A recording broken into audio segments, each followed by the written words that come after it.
ela vai estabelecer um ponto comum entre aquilo que eu já tenho no meu pedido de venda. Então, eu tenho uma carteira de vendas e eu já sei quanto que eu vou vender. Eu analiso tendências, então eu olho para as tendências, eu olho para o mercado, eu faço a minha venda conectada com a minha produção. Então, quando nós falamos de agregar e de ter um plano agregado dessa produção, significa que nós vamos produzir com base nas informações do planejamento de vendas. Significa que a nossa linha de produção tem a ver com aquilo que nós estamos vendendo na ponta, seja por uma necessidade de estratégia, né? Porque pode ser uma estratégia. Nós temos aí um produto novo para ser lançado, nós temos algo novo para ser produzido, então pode ser uma estratégia, e dentro dessa estratégia eu preciso trabalhar minha produção agregada, ou seja, agregada àquilo que eu vou fazer.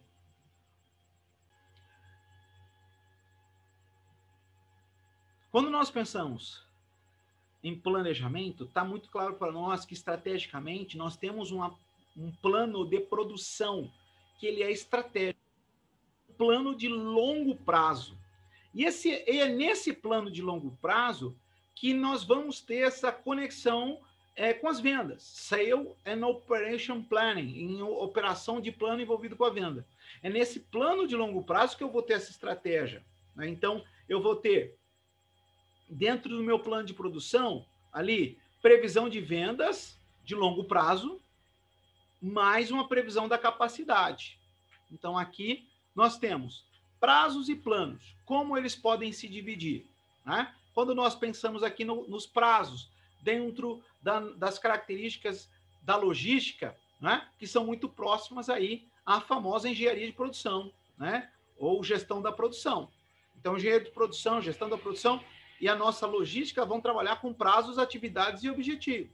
Dentro dos prazos, longo prazo, qual que é a atividade? Plano de produção. Quais são os objetivos?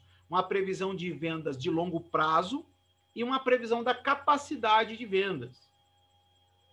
Quando nós pensamos em médio prazo, qual que é a atividade? É o plano mestre de produção.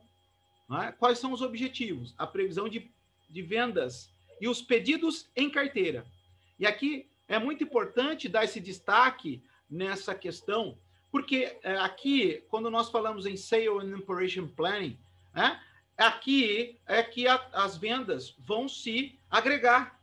Então, aqui nós vamos ter, dentro do plano mestre, que é a atividade principal, o plano agregado de produção, porque eu tenho pedidos em carteira. Mas, além dos pedidos em carteira, eu tenho uma previsão de vendas. Um produto que eu quero lançar, um produto estrategicamente já montado, planejado. Eu tenho, então, essa possibilidade. Eu preciso dessa estratégia e esse é meu objetivo, né? Trabalhar para quê? Para que eu tenha essa realidade dentro dos meus objetivos de médio prazo. E aí, quando nós pensamos em curto prazo, nós estamos falando da programação da produção, das vendas diretamente ligadas aí com a produção. Então, o planejamento de mestre de produção é este núcleo onde nós vamos ter uma entrada inicial da minha produção, uma tomada de decisão se é viável ou não, e aí eu faço a produção. O planejamento mestre de produção, então ele avaliza se nós vamos produzir aquele produto, se temos capacidade de produzir aquele produto, por que nós se sim, né? Se nós temos a capacidade, se nós vamos iniciar, por que ele entrou nesse planejamento? Porque vendas já tem pedidos em carteira, porque eu vou lançar um produto. Então, são os detalhes desse planejamento mestre de produção, o famoso PMP, plano mestre ou planejamento mestre da produção. O PMP, ele vai, evidentemente, é diferente do plano de produção de longo prazo por dois aspectos principais: o nível de agregação dos produtos e a unidade de tempo analisada. Então, esse nível de agregação, ou seja, onde o plano de produção estratégico tratava de famílias de produtos, O PMP já é voltado para a operacionalização da produção. Vai falar do produto individualmente. Então, quando lá na produção estratégica, no planejamento de produção de longo prazo, falou, vamos lançar um produto, né? E demos alguns exemplos em encontros anteriores. Vamos lançar um produto X com base nessa percepção de vendas, com base nessa situação do mercado. O PMP, ele já fala, ok, esse produto X, ele tem esse tipo de embalagem, ele tem essa quantidade de peças, ele tem insumos dessa ordem e ele tem que ser feito dessa maneira. Então, o PMP, ele traz uma agregação de produtos. E essa é a ideia de agregar, de verificar parte por parte, detalhe por detalhe do produto. Não só isso, o tempo que eu preciso para produzi-lo e a minha capacidade produtiva. Então, o PMP, ele fará isso. Evidentemente que quando nós pensamos o plano de produção, que é estrategicamente pensado meses, né, anos, trimestres, o PMP ele vai ter uma unidade de planejamento curta. Então, normalmente o PMP vai ser em semanas, 15 dias, né? Ou no máximo, com produto que tem um ciclo mais produtivo longo, né?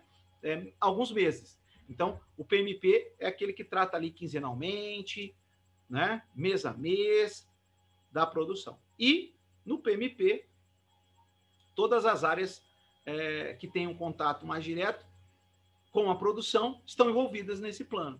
É por isso que, na logística, isso é importante, porque ela está envolvida diretamente nessa ideia da manufatura.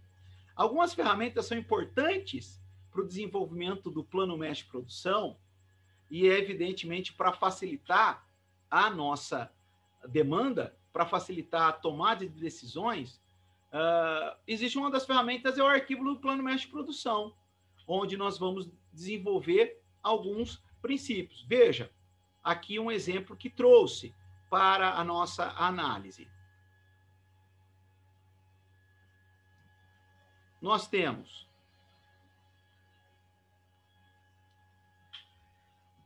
julho e agosto, né? E nós vamos ter aqui as informações de demanda prevista, de estoques, né? De estoques, de demanda prevista, projeto, necessidade prevista para a produção do item. Olha só, listando os itens, né? Demanda prevista, demanda confirmada, recebimentos programados, estoques projetados.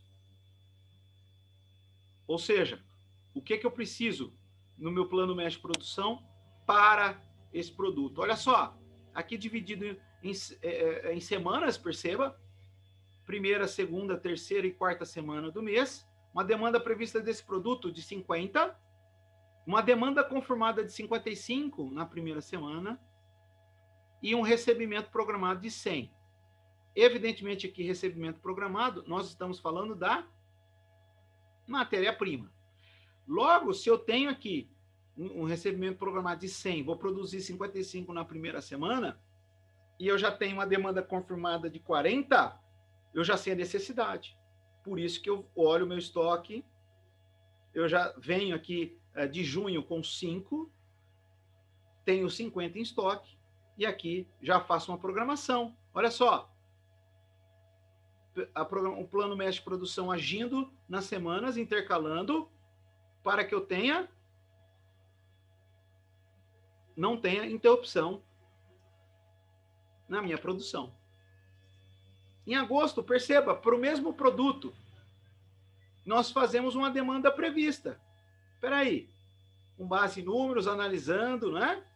Com base em vendas, o pessoal de vendas vai acelerar, vai divulgar mais produto, foi um produto que teve muita aceitação.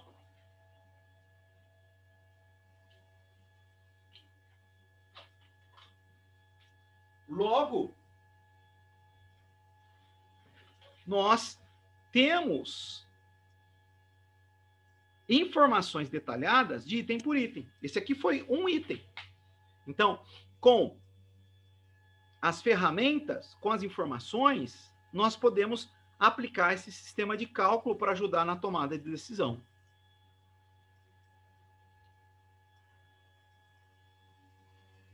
Então, aqui destacando, plano mestre de produção com estoque mínimo de 50 unidades. E aqui um outro exemplo com um plano mestre de produção de itens sob encomenda. Então, faço a minha projeção. O que nos ajuda? Essa ferramenta. Um arquivo mestre de produção, ou arquivo do plano mestre de produção, ele me traz ali detalhes do item que eu vou necessitar para programar. Eu tenho detalhes do item. Então, se é uma das pontos chaves no nosso desenvolvimento do plano mestre de produção, é o tempo. Então, tempo e a capacidade produtiva. Lembra que nós acabamos de falar que o plano mestre de produção prevê uma agregação dos itens. Eu vejo detalhe por detalhe. Então, ao ver detalhe por detalhe, isso me leva a uma tomada de decisão.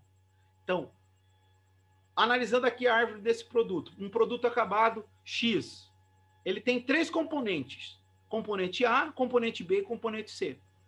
No componente A, eu tenho a opção 1, 10. Na opção 2, 0,40. Na opção D, 3, 0,50. O produto B, 2 posições. Opção 1, posição 2, 0,30, 0,70. E o componente C, 3 posições. Então, para fazer um produto acabado, eu vou ter 18 variedades de componentes. Então, para fazer esse produto acabado aqui, eu vou ter 18 variedades desse componente, né? Então, para poder eu fazer uma peça, ou um produto, ou no caso aqui, esse produto acabado. Agora, essa quantidade, ela é controlada, né, por esse programa de montagem. Essa árvore é importante para determinar, inclusive, os insumos, as necessidades, os meus fornecedores. Então, aqui, o olhar para a cadeia de suprimentos é extremamente relevante, não é? Porque senão eu posso parar a produção na metade. Então, essa análise é muito importante. O tempo no plano mestre de produção, a gente pode dividir com a variável de 2 dimensões. Uma, que é determinar a unidade de tempo para cada intervalo do plano, outra é a amplitude, ou onde eu vou chegar com o meu plano mestre de produção. Então, quando eu penso em cada item, eu agrego esses itens, eu sei, então, agora, não é só aquela projeção de vender determinado produto. Eu sei que determinado produto precisa de 18 variedades de componentes para eu poder produzi-lo. Agora eu sei disso, e diante disso, eu vou trabalhar com intervalo de tempo, que depende, evidentemente, da fabricação, depende da produção. Esse intervalo de tempo pode alterar o plano, né? Pode alterar, evidentemente, o plano ali na hora de fazer. Então, eu tenho as minhas semanas programadas, eu sei quanto para fazer aquele item, as posições necessárias, e eu sei a necessidade necessária. Então, esse plano mestre de produção, ele já me traz essas variáveis. Então, 2 níveis, quando eu faço a projeção, são diferentes e eu devo aplicar. O nível firme e o nível sujeito a alterações.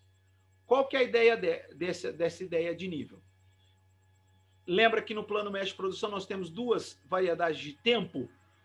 O tempo ali, que é o tempo em unidade, preciso, que eu sei para compor o produto acabado. E na prática, quanto eu quero projetar pensando ali neste mês, no próximo mês. Então, quando eu penso para o futuro, eu estou pensando num horizonte de tempo lá para o futuro, agosto, setembro. No caso ali, a gente está pensando no início de produção em junho, mas a gente pode dar o exemplo no mês que nós estamos aqui no início do ano de 2021, então eu projeto o meu plano de produção nesse trimestre, então eu imagino lá para o trimestre, lá para março, como isso vai se desdobrar. 2 são as diferenças, um nível firme e um nível sujeito a alterações. Eu tenho que ter o quê? O plano B. E o plano B, no plano médio de produção, não é um plano alternativo sem qualquer comprometimento. Na verdade, é um plano B com consciência. Então, eu tenho dois planos médios de produção.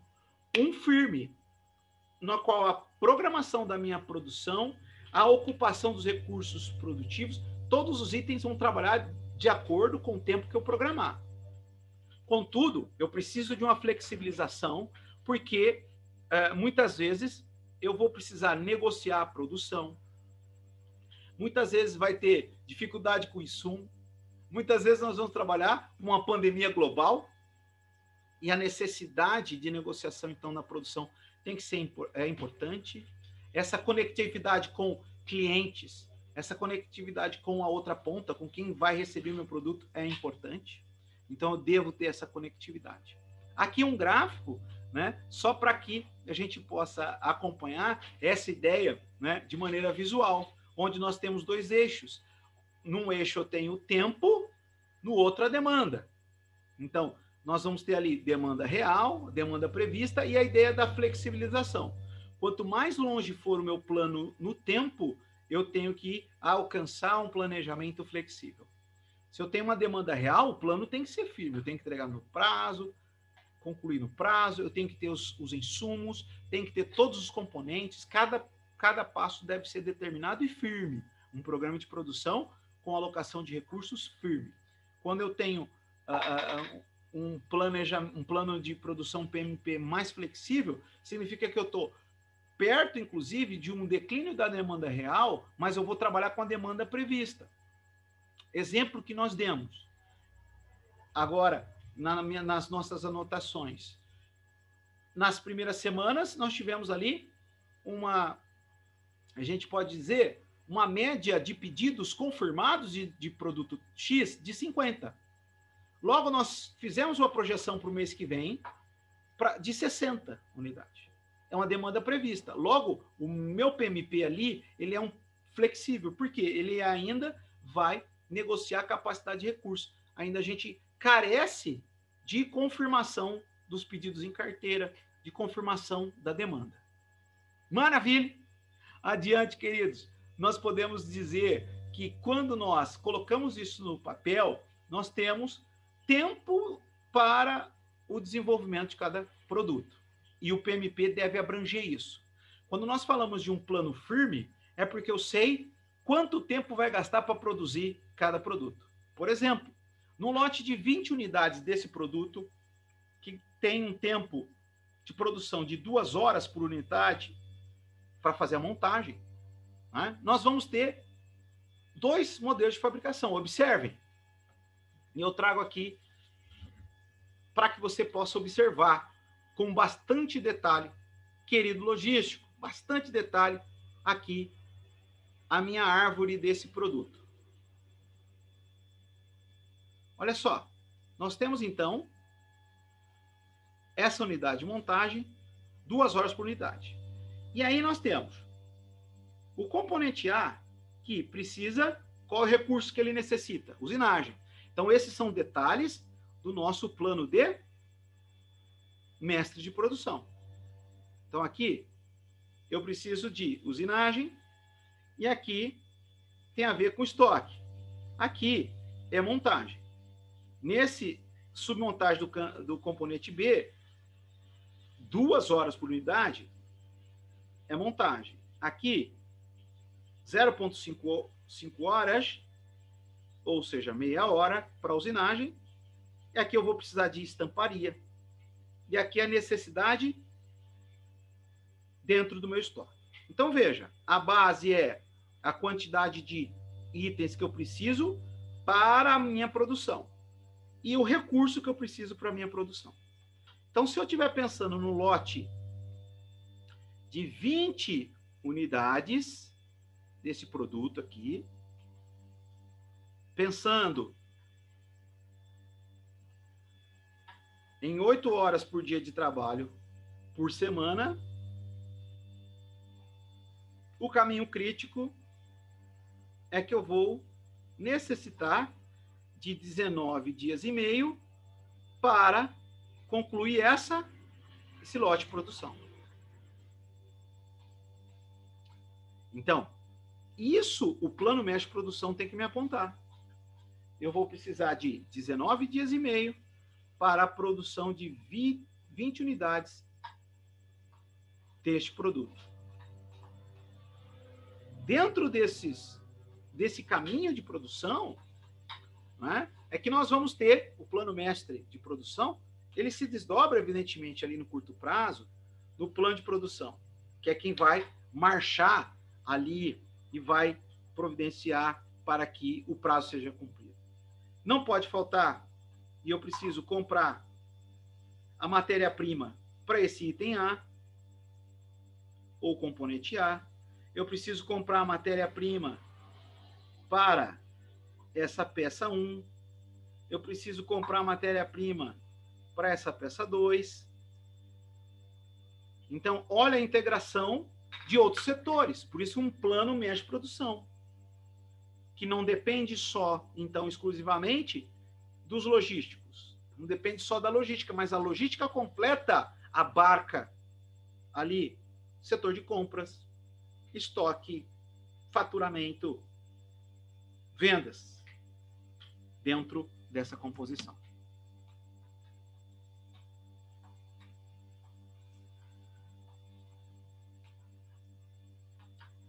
Alinhando esse pensamento dentro do nosso plano mestre de produção, né, então trazendo e desenvolvendo esse planejamento, nós vamos ter a análise da capacidade de produção. Então, dentre as variáveis de longo prazo, dentre as variáveis dessa minha capacidade produtiva, eu vou verificar o que eu consigo produzir. Eu tenho todos os recursos para produzir. Quanto que a minha planta da fábrica, quanto que a minha produção consegue. Então, ao pensar, eu tenho aqueles 19 dias e meio, quanto eu vou conseguir desenvolver? Qual é a minha capacidade dentro dessa produção? Então, ato final do plano mestre de produção, é a capacidade produtiva. É verificar, então, de fato, quanto que eu preciso para a produção.